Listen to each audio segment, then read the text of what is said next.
Monday வந்துட்டாலே நமக்கு வேலைக்கு போறதுக்கோ காலேஜ் போறதுக்கோ டென்ஷன் ஆயிடுது.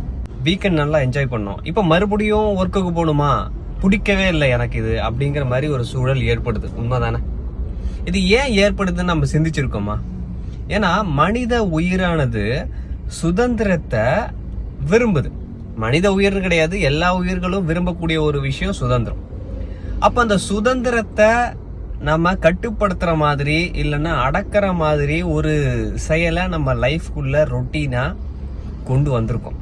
அது நமக்கு பல செயல்கள் பிடிக்காத செயல்களா இருக்கு. பிடிக்காத செயலை செய்யறப்பதான் நமக்கு வெறுப்பு நிலை அப்படிங்கிறது ஏற்படும். இப்ப தெரியுதா?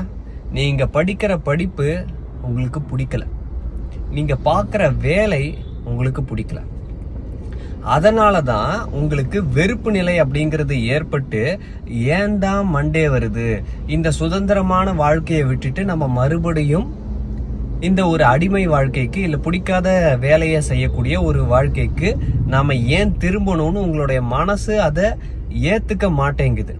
இப்படிதான் பல பேரு பிடிக்காத வேலையை பண்றது, அப்புறம் வராத படிப்பை படிக்கிறது, இதெல்லாம் பண்றதுனால நம்மளோட உயிரை நம்மளே பாழாக்கிட்டு இருக்கோம் அப்படிங்கறதா உண்மை. நம்ம மனசை நம்மளே கெடுத்துட்டு இருக்கோங்கிறதா உண்மை. பிடிச்ச மாதிரியான படிப்பை கல்வியை தேர்ந்தெடுத்து படிக்கணும், பிடிச்ச மாதிரியான வேலைகளுக்கும் நாம போகணும், பிடிச்ச மாதிரியான தொழிலை அமைச்சுக்கணும்.